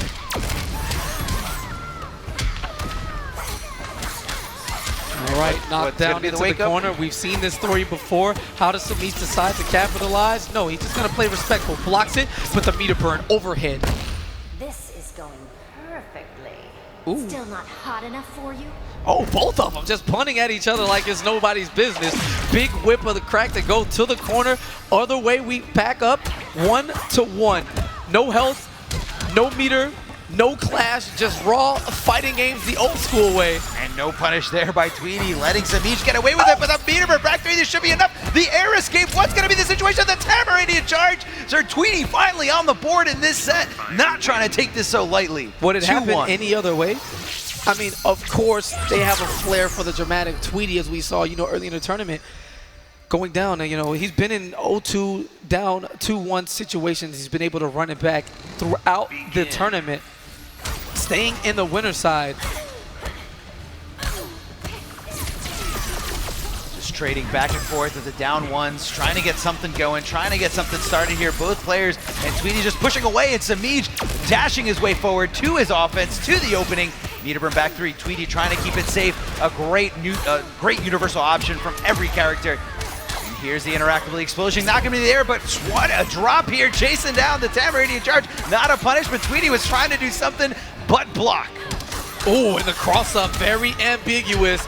And Samiz looking to close the door on set one and force the reset here. The quest for the title gets closer and closer. He can probably taste it now. Backing off, and Samiz keeping his composure, not going with a backdash because he knows this entire set, Tweedy's been doing a great job of just chasing it down. And that backdash is probably one of the best defensive options that Catwoman has. Right, trading stuff in an interruption now. He's been backdashing and blocking for the most of it. Let Tweedy get extremely comfortable and throwing out that string, and now has the confidence to try to open it up and attempt it. Successfully done so. Gets Tweedy off of his clash, and he doesn't have much in the department of meter as well. Oh, sick, the evade. That was too nice. Going under both the Stardust and the character power. Gets the bar for the cat dash meter burn, and one guess can lead to death. But we're just gonna have to wait for a little bit, maybe 5 seconds. Hold on, the reset is coming, I promise. You promise? All right, everyone, KP promised, but Tweedy is trying to promise something else. Not gonna let Samiz take it so easily. Slams him with the unblockable interactable and just catches him not blocking right there in that perfect situation. But here we go, one combo away, the whip of the Samiz going into the reset. Look at him, he's bouncing. My man is focused, he's not shook. He ain't gonna look at his phone for what? There's nothing right there anyway. And Tweedy, look. A little crack there? How do you feel, Tweedy? Not even close. Makes a little smirk there because he knows what's happening, but again, this is still a fresh slate. He's proven that he can beat Samiz as he did so in the winner's bracket, but Samiz right back at it, carrying on. Pretty decisive 3-1 set there, but again, Tweedy taking his time, trying to meet him in the air. You're seeing neutral jumps of his own, not taking too many risks, and going for the more guaranteed Stardust cancels in the trade so that Samiz can't counter poke in between it. There go. Tweedy looking like a great, like this is a whole new set. Really, Tweedy needs to leave the past in the past and make it happen here. But Samij, again, trying to hold on to the momentum. Same side. Doesn't matter. The corner is the story of this grand final set. But will wake up armored throw. Not sure what's going on. Yeah, Tweedy's just going to get rid of all the interactables. Doesn't want Samij jumping around like a madman. And the marbles, you know, Aquaman can clean that up later. They'll be fine. A very interesting conversion here. A little bit of a drop. But Tweedy, I feel like almost a waste of 2 bars, especially with the down air escape. And the check. Big confidence on the read there with the cat dash and the early clash coming out from Tweedy. Samij just gotta love his positioning and what's going on here so far. He gets 1 touch, he has the meter for the cat dash, and Tweedy's walking back, inching ever so closer to the corner, which has been his domain. And I'm gonna keep drilling that down your head, man. It's just so much of his offense as he eats a face full of water. Cool off, baby, cool off. Limited supply of water here down in Atlantis, but you only get 1 chance of that interactable, and Samij knows it's no longer in the picture. He's got the offensive here and hits the Tamaranian charge. And that is gonna be death, and Tweedy with the quick restart. And you can see the people in the crowd going hype. Fist pumps galore. They want to see the young man defend the state of Florida. And Samij, again, so much momentum. Currently 4-1 overall, counting the reset. And Tweedy is falling apart at the seams. We are already in the corner, going for the low. Great meter burn back 3. I feel like he's kind of holding on to that resource in the corner, the interactable. He wants to make sure there really is no true corner here, and he's sticking with this stage. All right, patience. Bozeman throwing out feeler buttons to see exactly where they are. The dash forward, this time Samij being a little bit more patient so he doesn't get armored through. And Tweedy with the safe stuff. Straight to the face. Yeah, and he's going to get punished for it. Open up. Read like a book as Samij just clearly calculated here. Again, stopping the wake up, stopping everything that Starfire's trying to do. It's just kind of like an option against a lot of multiple options. Starfire needs to reevaluate what she wants to do in the corner. Yeah, and Tweedy getting a little too wake up happy. Samij meaty timing on point, denying it. These are not invincible wake ups. They are not going to fly. But keeping it safe with the meter burn on the hair flip, expends all the bar he can in order to get that kill. And it's a great decision this time, but stop on the cat dash read. All right, getting rid of that first marble and actually got some unexpected damage there. Samij did not block it, possibly trying to avoid it altogether. Not worth the risk if you ask me. I feel you weakening. I can't be tamed. 2 bars to 2 bars. Samij, Tweedy holding on to that last bar because he knows how much damage it's going to take, and he knows if he just can keep it unclashable, he's going to be in a great situation. All right, and catches him on the challenge. He's going to get his down 1 out first. Negative frames coming into play here. Running down the twirly toes from Twinkie, trying to follow Samij, but again, that neutral jump. Keeping everything safe, looking for the big time reads. More patience. Dashing forward, possibly trying to chase down that backdash, but Samij gives him the neutral jump instead and trying to find his way in, trying to find his opening, especially because he's got a bar to Tweedy's no clash, no bar, no resources. Wow, and doesn't commit. It's Samij not expecting it to hit in the meter burn back 3. Although he had spent the bar, very fortunate for Tweedy to get away, and Tamaranian charge to the face. No escape for Samij as Tweedy stops the bleeding. Back on the board, 1-1, and now the shift. Who responds? I feel like the person who wins the next game is going to win the entire tournament, but we'll see how that works out. I mean, it's a huge momentum shift here. Samij in complete control in the grand finals so far up until this very moment here. Now it looks like Tweedy trying to take it back, trying to put it back in his corner as he ties it up 1-1 in this final set. This is the final set no matter what. Both players on their last tournament life here. A lot of pressure on the line here. Trading those down ones, and Tweedy getting that overhead to connect and getting the momentum here. Tamaranian charge and a very great throw by Samij, recognizing that Tweedy is not really the player to back off when he's, at negative.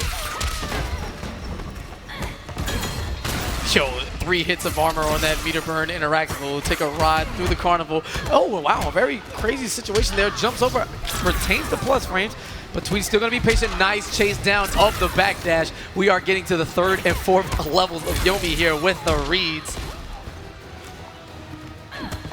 And jump in gets blocked by Tweedy. Smart stuff here, recognizing that as soon as you go to the air, you gotta look out for that overhead, but you gotta also watch out for that meter burn back three down here on the ground. But Tweedy looking to chip away. The Tamarinia charge misses, and the cat dash chasing her down over to the other side. And Samij trying to see how far he can take this little pixel. Oh, big mistake there from Tweedy. Can't get that life bar. Now he's going to eat the combo. Yeah, he has the clash. And I'm just so impressed with the spacing and how smart these two players are, man. They are definitely, you know, a cut above the rest here. And just outside of the range, Samij knew that again. With the spacing, they know the game so well in and out. And that practice is just showing off in spades here.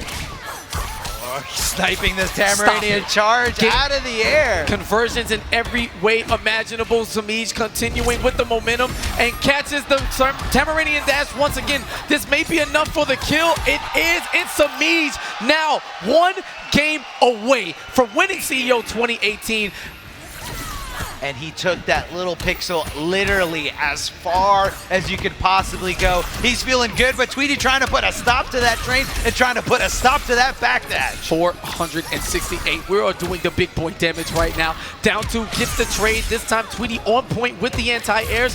And Samij card pressing buttons eats the hits. Yeah, and Tweedy, yeah, he's hyper-aggressive. I like the idea. Probably tried to stay airborne to avoid the explosion, but instead dashes into it, and we all know just how dangerous Samij has been in this corner. And the crack of the whip right there in the corner, and somehow the Tamarinia charge doesn't get stuffed there by Samij. Possibly a mix. Stop it. The evade on the projectiles. He wants to stay a little bit longer on this health bar and gets the jump in 2. Back in control. Samij now 1 sequence away. Tweedy needs to put a stop to this little pixel. He saw what it did last game. He said no more games. Tamarinia charge was going to meter burn it if he did block it. And the meter burn back 3. Tweedy taking the lead in this game 4. All right, so much emotion, hearts beating, pounding throughout the chest of both of these men. Tweedy not trying to get reset and lose. Samij with the pride of Florida on his back, playing tremendously here in this final set. I feel you weakening. Never underestimate a classic. 2 bars to 2 bars. Let's see who's going to spend what. And Tweedy using 1 bar for 15% of a health regain. And a big miss. That is a full combo punish. And guess what? Corner carry is the name of the game with this combo. Neutral jump again, keeping it plus, spending all of his bar. Knockdown. Tweedy in the blender here. How is he going to escape? He does not. Gets the meter burn back 3 broken, and this could be it. Does he have enough? Gains the meter. Hard knockdown and chip damage away. And Samij looking. No, Tweedy fighting back, and that is it. Samij wins CEO 2018. Welcome to Daytona Beach. Leaves Tweedy a bit salty in the chair. You gotta wait for that handshake, my brother. Gives it to him. A little salt there, but man, what a fantastic performance from Tweedy. But the young kid, can I do it? You can do it. Florida boys, what's up? Oh, okay, go ahead. Okay. Samij, the machine, well calculated, studying all the matchups he needs to do, making all the adjustments, and keeping the mentality that a true winner needs to keep in that situation. It's really, really tough knowing that you have to go to grand finals and face the man responsible for knocking you into the loser's bracket and just shaking it all off and saying, this is a new set, this is a new, you can't live in the past, you have to move forward. And Samij did it. He is your CEO champion. What a fantastic performance, top to bottom. You know, Biohazard making the run, Crows breaking out the Aquaman, Tekken Master all over the map. We weren't even sure, like, you know, he was kind of floundering, made the top 8. Sure, Honeybee, who, we got an OS for him, and it's a fact. The only reason Honeybee lost is because he was introduced as the Flash Lord God. You got the name wrong. That wasn't actually Honeybee. It was Doppelganger. I don't. But because of the integrity of the tournament, we can't run it all the way back then again. So we're going to just leave that alone right there. Stop confusing everyone. Okay, so, you know, a lot of talent here in this top 8. Yes. So many comebacks. You know, we did start off a little bit more dominant, a lot of 3-0s pretty much down the line. But once it got down, you know, to the nitty gritty, once it got down to those few top players, just so many great sets. The Biohazard comeback on Gross dominating Biohazard in that first game, and Biohazard completely shaking it off. And there they are, the best players in this scene. And Tweedy, man, it's such a rough scene. You look at everybody in the ring all interacting with each other, and Tweedy's just kind of there. You know, it's gonna be the hardest thing for him to, you know, that pill to swallow. But So we get everybody lined up for the belt presentation. We're going to send you back down to Joshua Gray. CEO 2018, give it up for our Injustice 2 top contenders. In 7th place, Nasser Esports Tekken Master.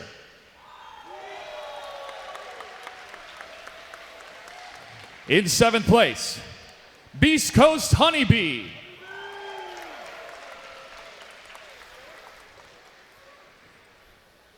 In 5th place, Forever King.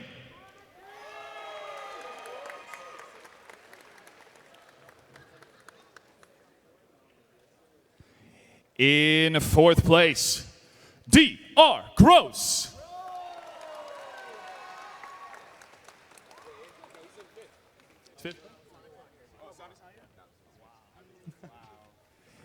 In 3rd place, the Flash Lord God.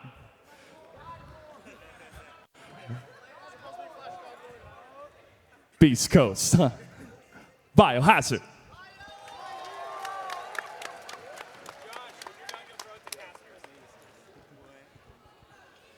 In 2nd place, Noble Tweety.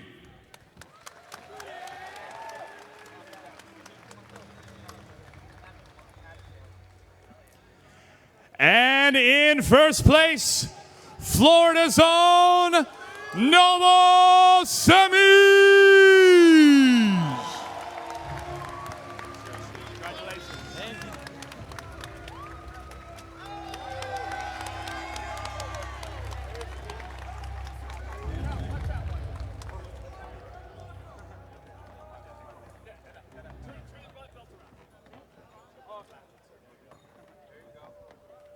Give it up one more time, ladies and gentlemen, for our contenders. CEO 2018.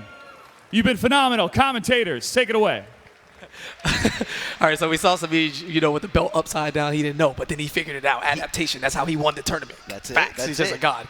He was just trying to simplify it for everyone at home. Like, this is Yes. what I did. I was fighting Tweety upside down, so I Yeah. just flipped it around and decided to win. Also not pictured there, Sonic Fox also getting 5th place. He's out playing other games because, you know, he's Sonic Fox. But, yeah, great. Congratulations to all the guys, you know, putting on the show for sure. Bane, just that was my highlight. I love to see it so much. And, you know, to see Florida defend the turf. Samij definitely been knocking on the door for the longest of times. We saw him fall so many grand finals over the course of the year or year and a half since Injustice has been out. And it's great to see the young man finally put the stamp on it. So, Sure, definitely. we'd like to thank everybody for tuning in, man, for the folks here at CEO 2018 live in Daytona Beach, Florida. This has been CEO Second Leg. Vianality up next. We will be taking the trip to Austria. For Darth Arma, I'm Katana Prime, and we will see you next time.